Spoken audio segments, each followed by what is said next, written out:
इस चैनल पर आप सभी का स्वागत है। आपने कभी गौर किया है कि कुछ ख्याल ऐसे हैं कि अचानक दिमाग में आ जाते हैं, जैसे बिना बुलाए मेहमान।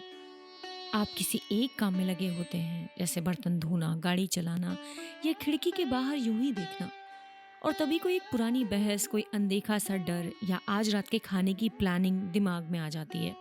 ये विचार आते कहाँ से हैं? और सबसे बड़ा सवाल, सोच कौन रहा है? बिना हमारी मर्जी के अगर ये ख्याल आते हैं तो क्या वाकई हम सोचने वाले हैं? बुद्ध का उत्तर बड़ा ही सहज है लेकिन गहरा भी। प्रतीत्य समुत्पाद, यानी परस्पर निर्भर उत्पत्ति। इसका सीधा मतलब है कि हर चीज किसी कारण और परिस्थिति से उत्पन्न होती है।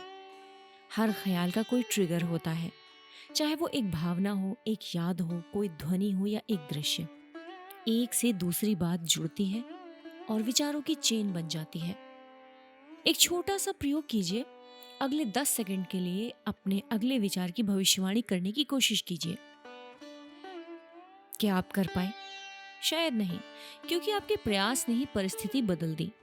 ये छोटी सी कोशिश बताती है कि कोई स्थायी मैं नहीं है जो सब कुछ कंट्रोल कर रहा हो।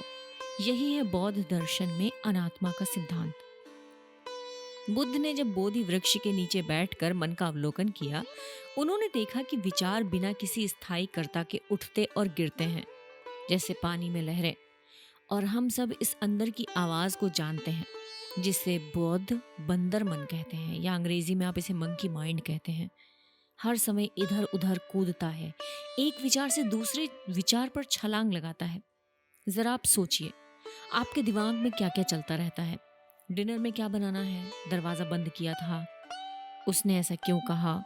अगर मैं फेल हो गया तो? ये सारे पैटर्न्स को पहचान लेना बहुत बड़ा कदम है। लेकिन इस विचारों की भीड़ में हमें लगता है कि कोई तो है, कोई तो मैं है जो ये सब सोच रहा है। और शायद यही सबसे बड़ी गलतफहमी है। क्या हो अगर ये मैं भी बस एक विचार हो? बुद्ध कहते हैं, जैसे नदी हर पल बदलती रहती है, वैसे ही हमारे विचार भी बदलते हैं। कोई एक स्थायी सोचने वाला नहीं होता। हर विचार एक प्रतिक्रिया है किसी और विचार की। विचार से लड़ो मत, बस देखो। अपने विचारों को रोकने की कोशिश करना ऐसा है जैसे नदी को हाथों से रोकना। जितना ज्यादा रोकने की कोशिश करोगे, उतनी ही तेज बहाव हो जाएगा। यहीं पर आता है स्मृति या माइंडफुलनेस। सती सतीपट्टान सूत्र हमें दिखाता है कि कैसे बिना किसी जजमेंट के हर पल को देखना है। जब हम अपने विचारों को सिर्फ देखते हैं, उनसे जुड़ते नहीं, तब कुछ बदलने लगता है। तब हमें एहसास होता है कि हम अपने विचार नहीं हैं, हम वो चेतना है जो उन्हें देख रही है। और ये सिर्फ दर्शन नहीं है, यहाँ तक कि पाश्चात्य वैज्ञानिकों ने भी ये साबित किया है कि माइंडफुलनेस से हमारा दिमाग सचमुच बदलता है, तनाव घटता है, ध्यान बढ़ता है। चलिए अभी कुछ सेकंड के लिए बस अपने विचार को देखिए। थोड़ी सी शांति, थोड़ी सी जगह, यही है आजादी की शुरुआत। हम अक्सर मानते हैं कि कोई मैं है जो विचारों को कंट्रोल करता है, लेकिन जब विचार खुद ही आ जा रहे हैं, तो फिर ये मैं कौन है? क्या आप कभी अपने भीतर उस सोचने वाले को खोजने की कोशिश कर चुके हैं? अगर अभी कुछ देर के लिए आंखें बंद करें और उस मैं को ढूंढें जो सोच रहा है, तो क्या आप कोई स्थायी करता पाएंगे? शायद नहीं। यही है बुद्ध का अनात्मा सिद्धांत। उन्होंने इंसानी अनुभवों को 5 हिस्सों में बांटा, जिसे 5 स्कंद कहते हैं। रूप यानी शरीर, वेदना अनुभव, संज्ञा पहचान, संस्कार मानसिक प्रवृत्तियां, विज्ञान चेतना। हर अनुभव इन पांचों में ही आता है। लेकिन बुद्ध कहते हैं, इनमें से कोई भी मैं नहीं है। ये मेरा नहीं है, मैं ये नहीं हूं, ये मेरा आत्मा नहीं है। एक सुंदर कथा सुनिए भिक्षु खेमक की। भिक्षु खेमक ने एक स्कंद का गहराई से निरीक्षण किया, लेकिन कहीं भी उसे कोई स्थायी मैं नहीं मिला। यहां तक कि मैं सोच रहा हूं, यह भी बस एक विचार है। एक और कथा, भिक्षुणी खेमा यानी मॉन्क खेमा। पूर्व रानी खेमा अपनी सुंदरता पर गर्व करती थी।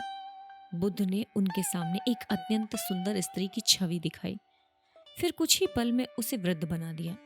ये दृश्य उनके भीतर गहरी विरक्ति लाया और उन्हें आत्मबोध मिला। ये कहानियां हमें एक ही बात सिखाती हैं, सोचना भी एक स्वाभाविक प्रक्रिया है, किसी स्थायी मैं की योजना नहीं। हमारे कर्म, अनुभव और हालात मिलकर विचारों के बीज बोते हैं और यही बीज परिस्थितियों के अनुकूल फल देते हैं। हर विचार के पीछे कुछ और भी है, एक मौन सजग चेतना, एक ऐसा साक्षी जो हर भावना, हर ख्याल, हर स्पर्श को देख रहा है। बुद्ध ने सती पर जोर दिया, वही सजगता जो भिक्षु अनिरुद्ध ने साधना के दौरान विकसित की थी।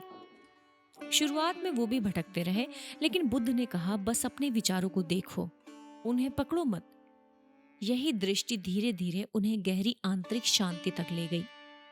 आज भी विज्ञान मानता है हमारे दिमाग में एक ऐसी संरचना है जो खुद को देख सकती है, मानो एक आईना जो अपना ही प्रतिबिंब देख सके। बुद्ध ने मन को आकाश कहा है। विचार, भावनाएं, अनुभूतियां बस बादल हैं। आकाश को कोई फर्क नहीं पड़ता कि कौन सा बादल आया, कौन सा गया, वो बस देखता है। ये सजगता कोई सूनी शून्यता नहीं है, इसमें एक गंभीर संतुलन होता है जो ना तो आकर्षण में फंसता है, ना ही विकर्षण में। यही है सच्चा मानसिक संतुलन, जिसे बुद्ध ने 4 ब्रह्म विकारों में से एक बताया है। अब सवाल उठता है, इस समझ को रोजमर्रा की जिंदगी में कैसे उतारें? बुद्ध ने ये कभी नहीं कहा कि विचारों को मिटा दो, बल्कि उन्होंने हमें युक्तिमय विचार इसके लिए प्रेरित किया, ऐसी सजगता जो समझ और मुक्ति की ओर ले जाए। अंगुलीमाल की कहानी याद कीजिए, एक खूंखार हत्यारा जो सिर्फ अपने विचारों की गुलामी में जी रहा था, लेकिन जब उसकी सोच बदल गई तो उसकी जिंदगी बदल गई। यही बात हमारे जीवन में भी लागू होती है। जब हम किसी समस्या से जूझते हैं, इन 5 चीजों का ध्यान रखिए। नियत उद्देश्य, सजग अवलोकन, विचारों को देखिए, चाहे वो उलझन हो या समाधान। अंतराल देना, एक सांस लीजिए, थोड़ी दूरी बनाइए। संतुलन बनाए रखना, कठिन परिस्थितियों में हड़बड़ाना नहीं है, निराश नहीं होना है, बस शांत रहना है।